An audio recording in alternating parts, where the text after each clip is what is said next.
Again, welcome tonight to the Employment Site Review virtual community meeting for sites 2 and 3. If we can move to the next slide. If I haven't already had the pleasure of meeting you, my name is Erin Senior, and I will be the host and facilitator for tonight's meeting. Before we begin, I would like to acknowledge the lands which constitute the present-day City of Mississauga as being part of the treaty and traditional territories of the Mississaugas of the Credit First Nation, the Haudenosaunee Confederacy, the Huron-Wendat, and Wyandot nations. We recognize these peoples and their ancestors as people who inhabited these lands since time immemorial. The City of Mississauga is home to many global Indigenous peoples.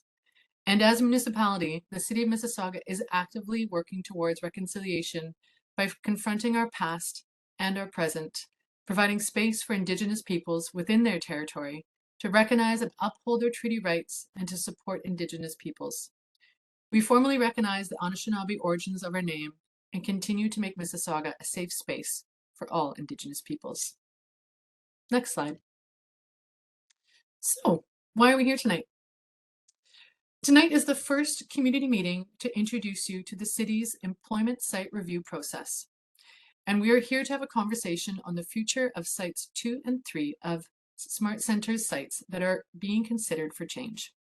We want to talk to you about Smart Centres' proposed changes for the site, the current policy context, the study components and timelines, and then we want to hear your feedback. So let's just go over the agenda tonight for those of you who are joining us over the phone. Tonight, I'm going to go over some housekeeping, as I've mentioned, to figure out how to participate in the meeting. And then we're going to hear opening remarks from Councillor Hornick. And following that, we'll hear opening remarks from Victoria, who is joining us from Smart Centres. Then I'm going to introduce the project team, and we'll have a presentation for about 20 minutes before we launch 3 polls. And I'm going to say right now, we've had some technical issues with WebEx today in our polling, so I'm hoping the polls work, but if not, we can just have a conversation about the questions that I was going to ask in the polls. And we'll have about 40 to, I'm going to say 50 minutes for a Q&A before we start to wrap up the meeting. We do have a lot of questions and there's a good conversation going on, though. I want to say that I'd like to be able to extend the meeting for another 15 minutes. So we go to around 7:45 so we can answer as many of them as possible. And then we would wrap up the meeting. So I see that we've got a few more folks joining us. I'm just going to continue on to the housekeeping right now. So next slide, please. So tonight's meeting is being recorded. And we wanted to let you know that the staff portion of this presentation will be reposted onto the project website should you want to rewatch it or share it with someone who was unable to join. There's also closed captioning if you'd like that. So if you go to the bottom left corner of your screen, you can tap on the CC button and that will bring up closed captioning. And I also just wanted to say our general participation guidelines for this meeting is thank you for contributing actively, and respectfully. You can go to the next slide, please. So, as I've mentioned before, we're going to have about 45 to 50 minutes for Q&A after we've heard the presentation. And what I've discovered in doing these webinar-style meetings is the most fruitful conversations that we've had have been when we've been able to hear your question. So you can see here that there's a hand function at the bottom of your screen. So if you've got any questions during the Q&A, just click on the hand button. That'll come up, and then I'll ask you to unmute yourself, and then you could speak your question, and I'll direct it to one of our panelists. If you are joining us by phone, you can press *3, and that will let me know that you'd like to ask a question. And then I'll ask you to unmute yourself, and then you'll press *6 to unmute yourself, ask your question. We do also have a chat function, as I've mentioned before, and the chat goes to everyone. If you do want to, if you prefer, which some people do, just type your questions into the chat or your comments. We won't address any of the questions directly into the chat. What I will do is we're going to take them, put them into the spreadsheet, and then during the Q&A, my process is to have 3 questions from people with their hands up, and then I go to 3 questions in the chat. So we can balance that. If you don't feel like speaking tonight, that's fine. You can put your question in the chat, and then I will try to address that during our Q&A.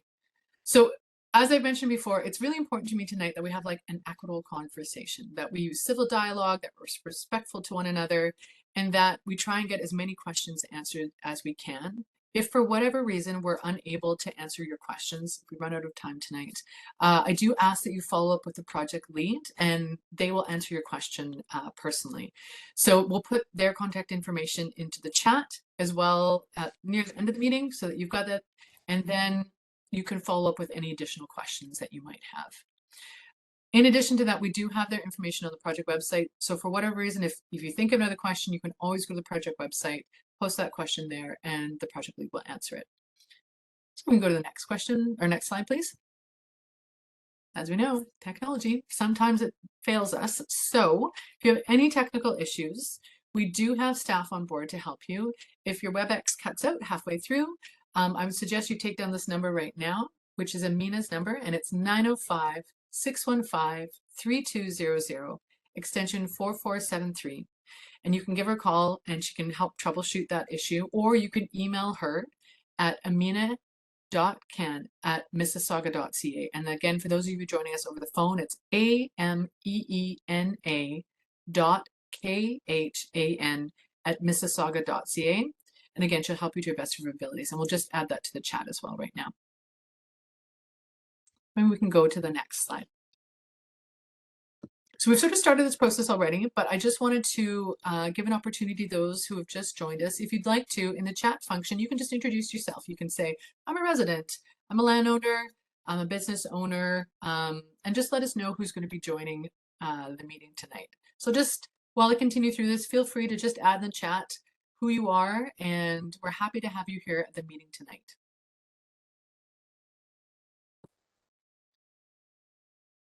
Oh, hello, Jonathan. It's good to see you.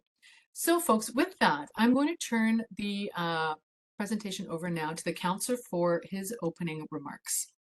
Councillor Hornick, you can take it away. Thanks so much, Erin. I really appreciate it. Thank you, everybody, for joining. I am super excited to be here tonight. This is my neighborhood, as many of you know. I live just off Deer Run, and I think it's very exciting to talk to all of you. For some of you, this is the first time I've had a chance to speak with you since the election, so I'm very happy to do so. I have had a number of community meetings in a few different other areas of the ward, so I've done 3 so far and 1 ward-wide meeting.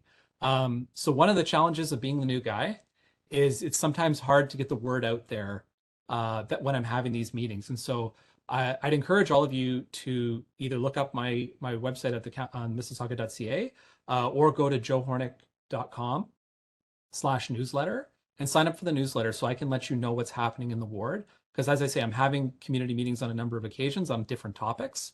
And so I really want to make sure that for me, like, engagement's really important. I really want to make sure that I'm hearing people, I'm staying in touch with people and hearing what's important to you. To give you a couple of brief things that are specific to our area that I'm following up on. So one is in front of St. David of Wales, the crosswalk there. Sadly, I've got a number of emails, which frankly were kind of scary, about near misses with children on the crosswalk there. So that's something I've put as a very high priority to be addressed by staff in the next little while. I really am putting a lot of, positive pressure to staff that I think we need something more robust there.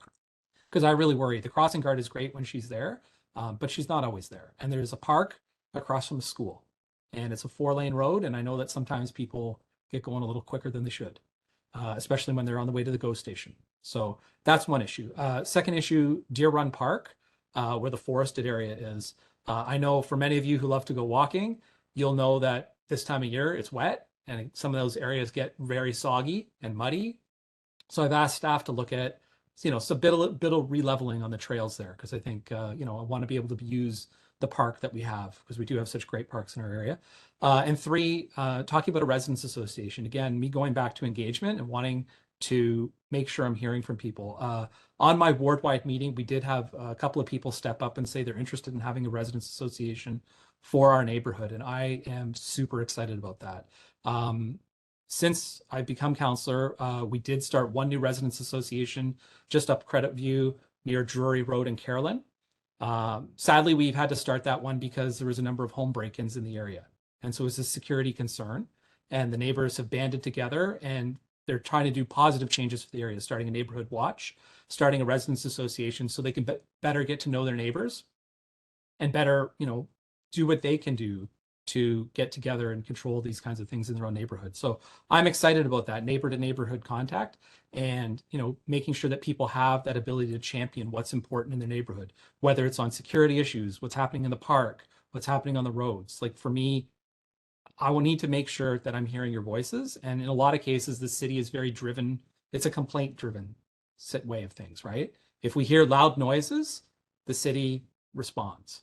And so I want to make sure that I'm hearing as many things that I need to be addressing and the city needs to be addressing. So please reach out and sign up for my newsletter at joehornick.com/newsletter, or reach out to my office anytime. And the other thing I'll make a plug is I know that there are a few people from the Credit Woodlands who mentioned that they're on the call. On April 25th at Springfield School, which is my kid's school, we're going to have a community outreach meeting, and that's to do with the traffic circle on the Credit Woodlands. So speed control is a big problem on the Credit Woodlands. I heard about it a lot, and so we're going to take our first steps on a bit of speed control.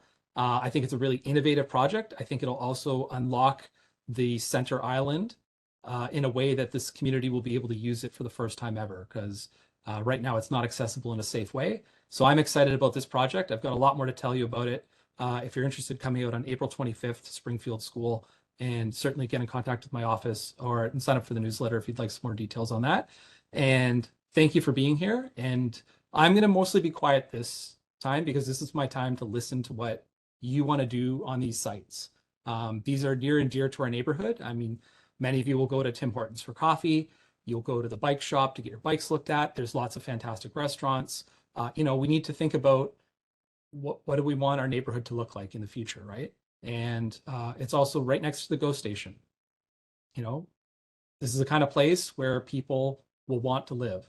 But how do we put that in the context of our neighborhood? And I'm here to listen to what you want to say about that tonight. So I'm going to turn it back over to Aaron, and I'm really looking forward to. And again, please reach out, because if I don't know what you're thinking, I can't be your champion. So please let me know what you're thinking. Create more work for me. Create more work for me, right? I'm not busy, but I want to make sure that I'm doing the things that you think matter. So thank you. Thank you, Councillor. And Selena, I just wanted to let folks know that I did put the link to the Sharing Lanes project, which is what the councillor was referring to for the April 25th meeting.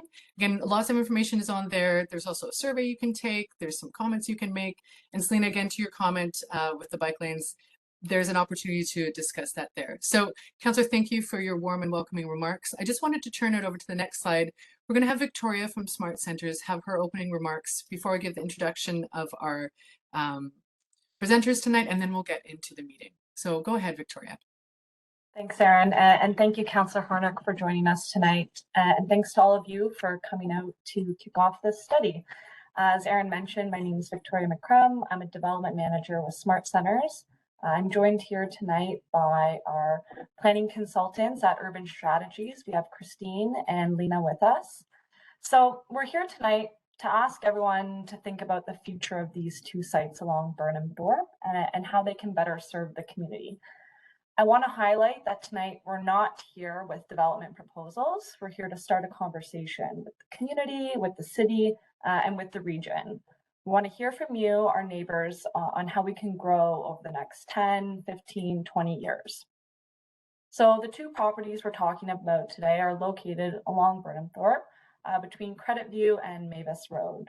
1100 Burnhamthorpe is kitty corner to the Erindale GO station, and 780 Burnhamthorpe is right up against the limits of the Mississauga Urban Growth Center or downtown. Both sites are served by local transit, and they're either within walking distance or a short bus ride to regional transit, being the GO station. Today, these two sites serve a limited retail need in the community. As we've seen over the past few years, the nature of retail is changing, and these centers can be faced with challenges in maintaining a consistent tenant base. Beyond the challenges that face retail, we know there's even greater challenges for Ontario residents trying to find a home. We're in the midst of a housing shortage, and the province has set targets for getting 1.5 million homes built in the next 10 years. These sites that we're here to talk about today, they're underperforming from a retail standpoint.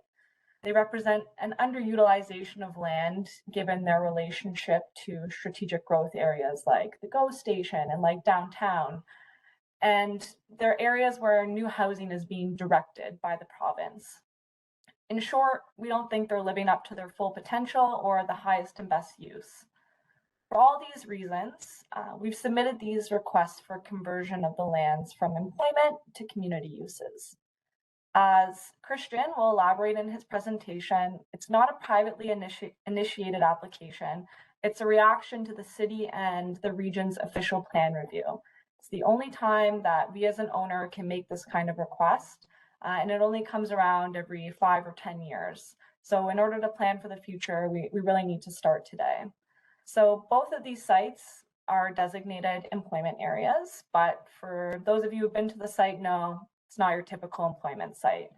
There are no uses on site today that couldn't operate in a mixed use area or next to residential uses. In fact, they're across from some of your backyards today. There's no heavy or noxious industries, no manufacturing, no warehousing. The retail sites, they already serve a community function, and we just want to build on that. So as you guys listen to the presentation today, I just want you to keep this in mind. Smart Centers has been part of this community for over 20 years. We're known for delivering retail within the communities we operate, and we want to continue to do so. In order for that to happen, we need to think about the future, about bringing a more diverse range of uses and users to the site to support the retail, be that employment uses like office, get some people in during the day, not just, after hours in the evening, community spaces, again, activating at all times of the day, or residential. Like our sites, we're trying to evolve as a company from offering shopping centers to developing complete communities with a diverse offering of uses so we can continue to serve the needs of the neighborhoods we're part of. So thanks so much for your time. We look forward to the discussion. And with that, I'll pass it back to you, Erin. Thank you, Victoria. Can we move to the next slide? So I'd like to introduce our presenters today. Christian Bennett is a professional planner and has been with the city since 2019. Christian has experience leading community area policy and zoning bylaw reviews and is the city's project lead for this particular study. Previously, he was a planner with Peel Public Health, where he led an initiative to positively influence the design of communities to promote walkability and health design. He holds a Master's of Urban Planning from McGill University. And Roman is joining us from the region as well. Roman has over 27 years with the region, and his most recent position is a principal planner with planning and development divisions. He's mostly worked on growth management aspects of the regional official plan and a project manager on the regional side for the employment sites review. He is also, most importantly, a resident of Mississauga. So without further ado, I will turn the presentation over to Christian. Thank you again for listening to our preamble. I'm just going to quickly say before we start, if you've got your questions, comments, we will have that opportunity for a chat. You can put them in the chat right now. We're not going to answer them in chat. We're going to save them until we have our question and answer period, but we'll have almost, like 45, 50 minutes for that. So that's lots of time. Take it away, Christian. Okay, good evening, everyone, and thank you, Erin, for that kind introduction. So again, my name is Christian Bennett, and I am a planner with the City of Mississauga, helping to lead the Employment Sites Review project, and I'm joined here by a number of staff to help answer your questions that you may have on this project. So tonight, we are starting a conversation on the future of 2 Smart Centers sites that are located along Burnhamthorpe Road West. And for many of you here, these sites provide several benefits. They provide convenient access to amenities and services, but they also help to act as a buffer between heavier industrial uses that are located in the vicinity and nearby residential communities. So we want to talk to you about that. We want to talk to you about Smart Center's proposed changes for the sites, and we've just heard from them and they presented their rationale for why they're moving forward with the requests. The current policy context, we also want to discuss the study that is now underway and timelines for the project. So next slide, please. So Smart Centers is requesting that 3 of their sites be removed from employment areas in the region's official plan.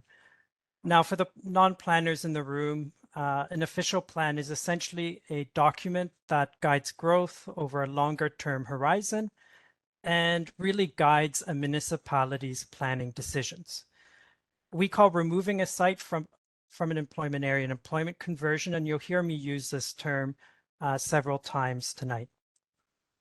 Now, what does this change mean? Well, it could open the door to future development on the sites that includes sensitive land uses. So that includes uses such as residential, daycares, and schools. And those uses would be in addition to existing commercial and retail permissions. Now, Smart Centers made the request in 2022 when the region was finalizing a new plan. They presented high-level concepts for mixed-use development with residential, commercial, office, and community uses. And with that information in mind, Regional Council took a step back, determined that further study was warranted, and directed the region and the city to work together to evaluate the 3 sites by December of this year. Now, in the meantime, I will note that all 3 sites were kept in an employment area when the region, when Regional Council adopted the new official plan in April 2022. So next slide, please. We recognize that planning can be complicated and hard to understand. So we wanted to begin by walking you through the process when it comes to employment conversions. We are here tonight because both the region and the city have a role to play in land use planning. Starting with the region, they set out high-level policy direction for growth as required by the province. And some of their responsibilities include delivering critical infrastructure such as your water and wastewater pipes. They also designate areas for employment uses that do not permit sensitive land uses such as residential. They set out criteria for employment conversions that we will need to consider through this review. Now, the changes that we are discussing tonight are very much at this high-level stage of the planning process. You could move to the next slide, please.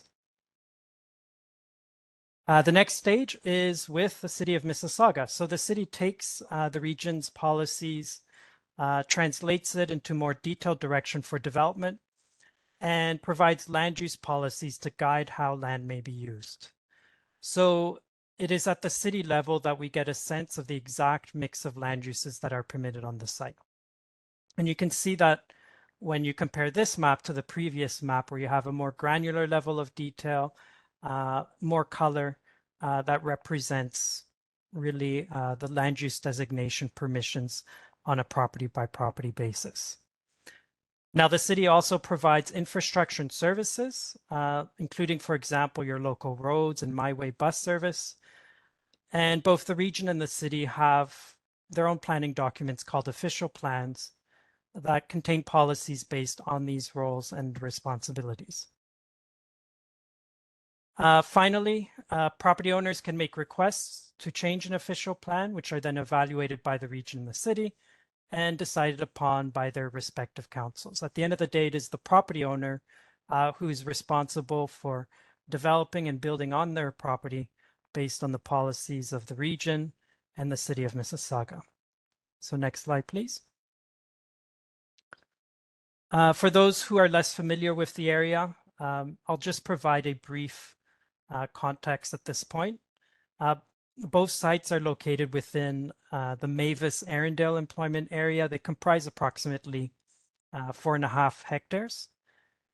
Now, starting with Site 2 to the west, as been mentioned previously, it is located quite close to Erindale GO Station, and the site is between Central Parkway West and Erindale Station Road. When you look at the uses surrounding the site, they include office buildings and an Erin Oaks facility to the west, residential homes on the northern side of Burnhamthorpe Road West, a mix of mostly commercial uses to the south, and then industry and other employment uses to the east, including the Dufferin Concrete Mississauga plant. Now moving on forward with Site 3. Site 3 is located between Wolfdale Road and Mavis-Erindale Road.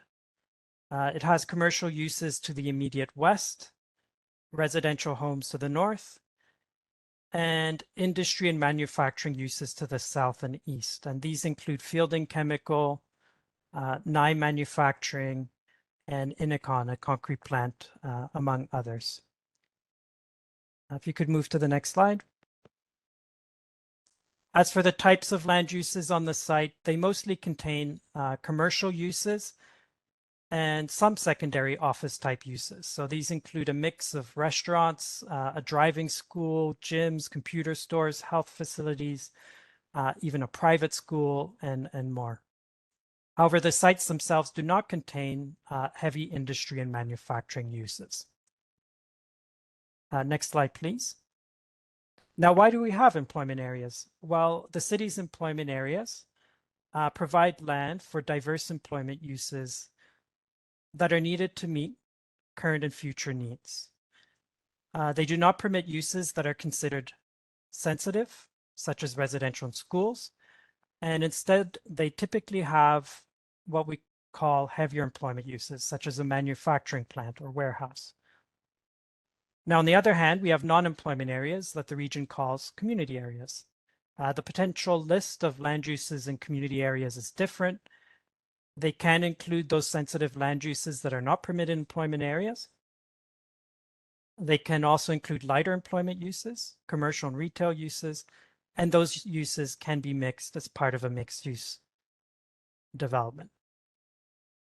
By removing a site from an employment area, essentially what happens is that sensitive land uses become an option for future development.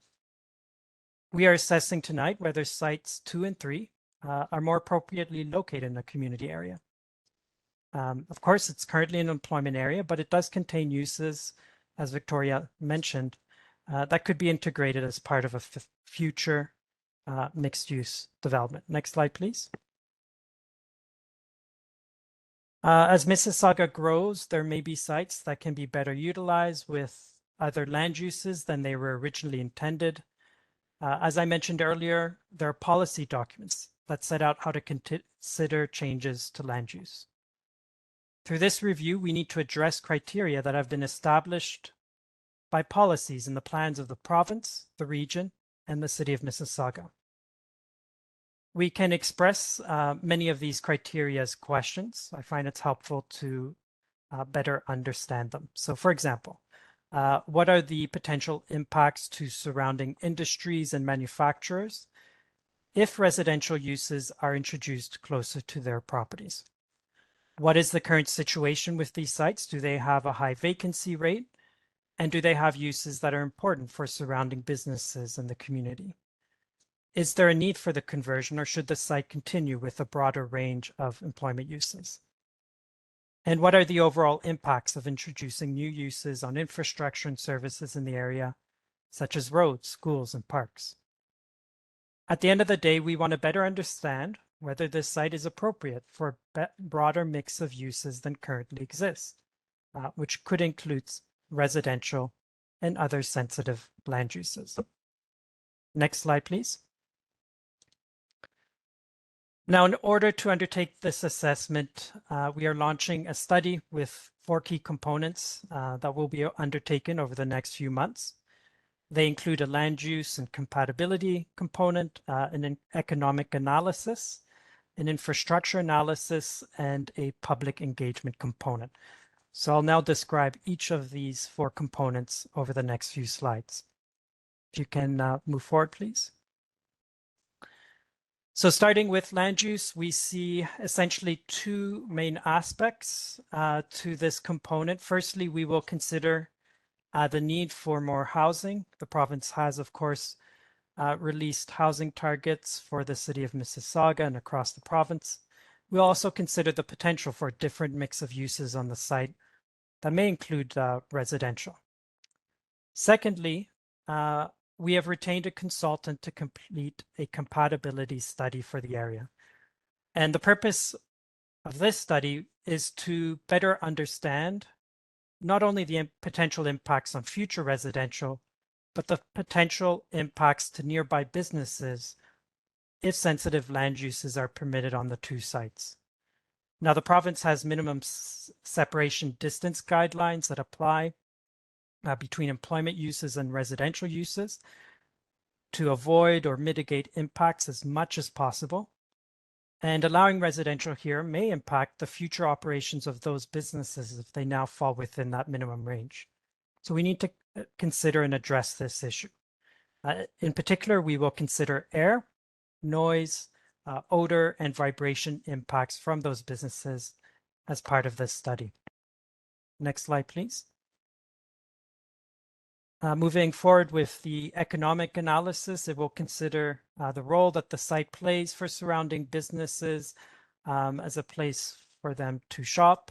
We want to better understand the existing conditions on the site, but also the surrounding business area. This will help in determining the need for the employment conversion. And we will also be evaluating employment and economic trends to better understand how the site, as well as the surrounding employment area, can contribute to the economic future of Mississauga. So next slide, please. So the infrastructure analysis component will evaluate potential impacts on existing infrastructure, as well as the need to expand infrastructure beyond what is planned should the site be redeveloped with a mix of uses that includes residential. Here we've identified three general categories. So you can see, starting from the left, a transportation category that will consider impacts on roads, transit service, active transportation, and goods movement. Then we have the underground infrastructure category that addresses your underground utilities and water, wastewater, and stormwater pipes. And then finally, we have a community infrastructure category that will consider the need for more community infrastructure, so including emergency services, schools, parks, libraries, daycares, and the like. Next slide, please. Now, public engagement is really a key component of this project. We want to hear from you as early as possible in this process, and we want to ensure that we hear from different voices as we move forward. We have 2 rounds of engagement planned. We're in the first round, which is an opportunity for us to introduce the project, the study process, and to hear your initial thoughts. We will then follow through with a second round of engagements. At that point, we'll have more findings and recommendations to share. We are planning to host those meetings in the late summer and fall. And during both rounds of engagement, we are holding community-wide meetings as well as targeted engagement, in particular with heavier employment industries and manufacturers in the vicinity of the 3 sites. Next slide, please. Now here you can see the proposed timelines for the project at a high level. For the first 2 phases, the city and region are working together. During phase 1, we've developed the study approach and process that we've just discussed.